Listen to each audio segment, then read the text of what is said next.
Hey guys welcome all of you to career with us. So जैसा आप सब लोगों को पता है कि जो आर्मी ऑर्डिनेंस कॉर्प्स के जो फॉर्म हैं वो अप्लाई होना स्टार्ट हो चुके हैं और उनका जो ऑनलाइन पोर्टल है वो भी ओपन हो चुका है। तो आपने अभी तक अप्लाई नहीं करा तो अप्लाई कर लीजिए। जैसे मैं हमेशा बोलता हूँ कि जो लास्ट डेट को वेट मत किया करो, जैसे ही फॉर्म अप्लाई होना स्टार्ट होते हैं वैसे ही कर लिया करो। कई बार साइट जो है वो बिजी हो जाती है, फिर वो आपका फॉर्म नहीं लग पाता है, काफ़ी डिफिकल्टीज होती हैं। तो फॉर्म अप्लाई आप अभी से करना शुरू कर दो, ठीक है। तो आज इस वीडियो में आपके साथ पूरा कंप्लीट जो है वो आर्मी ऑर्डिनेंस कॉर्प्स के लिए जो भी सिलेबस और एग्जाम पैटर्न रहेगा, किस तरह से आपको आगे अप्रोच करनी है एग्जाम को, और किस तरह से आपको पढ़ना है और क्या क्या पढ़ना है और क्या नहीं पढ़ना है, सबसे इंपॉर्टेंट चीज़, और वो सारा आपके साथ डिस्कस करूँगा। तो वीडियो में एंड तक बने रहिएगा।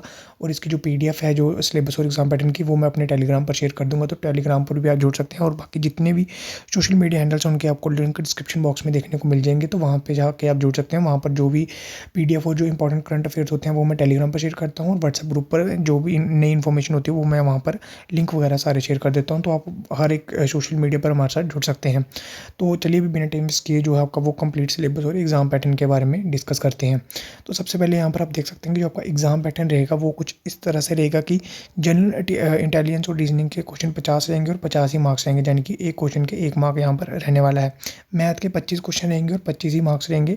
इंटेलिजेंस रीजनिंग के आपको अच्छे से ध्यान देना होगा क्योंकि सबसे ज़्यादा वेटेज इसी के। उसके बाद इंग्लिश के 25 क्वेश्चन और जनरल अवेयरनेस आप देख सकते हैं, यानी कि GK 50 मार्क्स रहने वाले हैं। इसका मतलब आपको सबसे ज़्यादा फोकस किसके ऊपर करके चलना है, रीजनिंग की प्रैक्टिस अच्छे से करनी है और GK को अच्छे से पढ़ लेना है इन डेप्थ। और अब इसका मतलब ये नहीं है कि इंग्लिश और मैथ को इग्नोर कर देना है, बिल्कुल इग्नोर नहीं करना है, लेकिन जो आपके मार्क्स बनेंगे जिससे आपकी सिलेक्शन होगी वो ये 2 सब्जेक्ट रहने वाले हैं।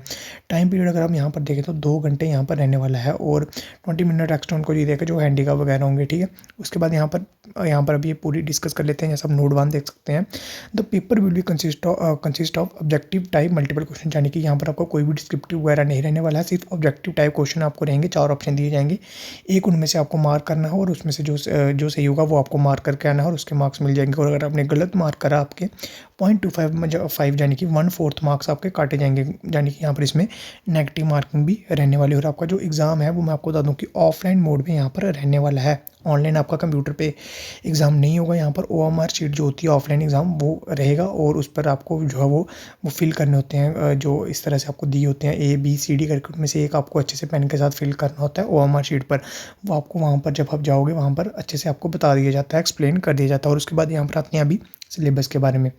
देखिए, यहाँ पर आपको सभी को पता है कि जो जनरल इंटेलिजेंस और जो रीजनिंग का सिलेबस होता है वो हर एक एग्ज़ाम में सेम रहता है। तो इसके बारे में ज़्यादा बात नहीं करते हैं, लेकिन आपको इसके ऊपर जो है वो फोकस इसको अच्छे से कर लेना है। नंबर सीरीज़ वाले question, visualisation, problem solving, analysis, judgement, decision, यानी कि जितने भी जो रीजनिंग का आपको एक भी टॉपिक यहाँ पर छोड़ के नहीं जाना है, ठीक है। इसमें ही सबसे ज़्यादा मार्क्स बनते हैं और सबसे ईजी सब्जेक्ट भी यही होता है, और इसमें से ही मार्क्स सभी कैंडिडेट अच्छे से ले सकते हैं। तो इसको आपको अच्छे से फोकस कर लेना है। उसके बाद इंग्लिश की बात करें तो इंग्लिश आप देख सकते हैं, candidates understanding of English language and it's correct usage, vocabulary आपको अच्छे से पढ़ लेनी है, यानी कि डेली के वर्ड आप पढ़ना अभी से शुरू कर दो, ठीक है। डेली के 10-15-20 वर्ड पढ़ लिया करो। इससे आपको जब तक एग्जाम होगा आपके पास अच्छे 400-500 आपने वर्ड पढ़ लिए होंगे, वो आपको एग्जाम में टाइम में काम आएंगे। ग्रामर आपकी अच्छे से होनी चाहिए, यानी कि ग्रामर का हर एक पोर्शन आपको अच्छे से क्लियर होना चाहिए। नाउन पर नाउन, वर्ब, टेंस, ये बिल्कुल आपके टिप्स पर होने चाहिए। उसके बाद सेंटेंस स्ट्रक्चर आ सकता है आपको, सेंटेंस का स्ट्रक्चर, यानी कि जंबल में सेंटेंस दिया होगा उसको अच्छे से फ्रेज करना होगा। उसके बाद सिनोनिम एंटोनिम, वो वोकैब से ही सारे आपके निकल जाएंगे। अगर आपकी वोकैब अच्छी है, सिनोनिम एंटोनिम आपके यहाँ से निकल जाएंगे। उसके बाद यहाँ पर मैथ की यहाँ पर बात करें तो मैथ का सिलेबस आप देख सकते हैं। नंबर सिस्टम भी यहाँ पर रखा गया है, कॉम्पिटिशन ऑफ 4 नंबर, ये भी नंबर सिस्टम का पार्ट रहता है।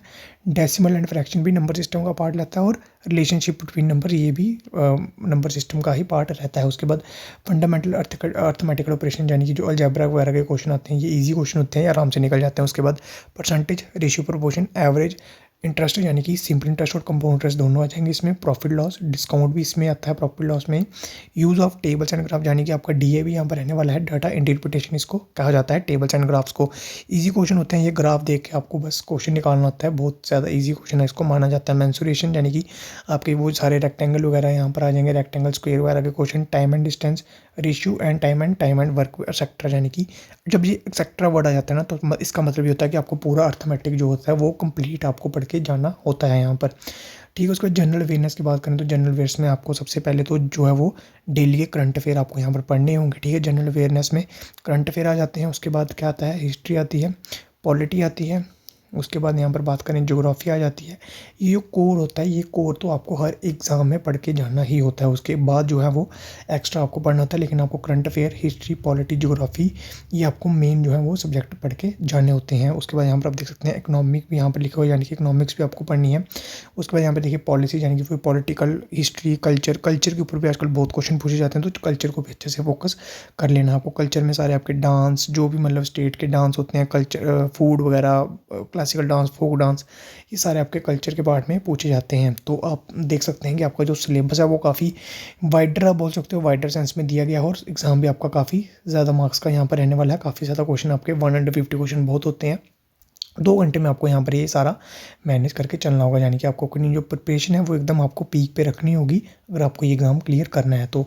इसके लिए आप अभी से जुट जाइए, वेट मत कीजिए, जो भी मतलब एडमिट कार्ड वगैरह का अभी से आपकी अपनी जो प्रिपरेशन है वो आपकी स्टार्ट यहाँ पर हो जानी चाहिए। तो अगर आपको कोई और डाउट है, कुछ और पूछना चाहते हैं, तो वो आप टेलीग्राम में डिस्कस कर सकते हैं, कमेंट सेक्शन में भी पूछ सकते हैं। बाकी मैंने जो भी तो यहाँ पर था वो आपके साथ डिस्कस कर लिया है। अगर आपको कोई और डाउट है तो वो आप कमेंट में मेरे से पूछ लेना। बाकी तब तक के लिए बने रहिए, चैनल को सब्सक्राइब कर लीजिए, बेल आइकन को भी प्रेस कर लीजिए ऐसी अपडेट्स के लिए। तब तक के लिए bye bye and take care.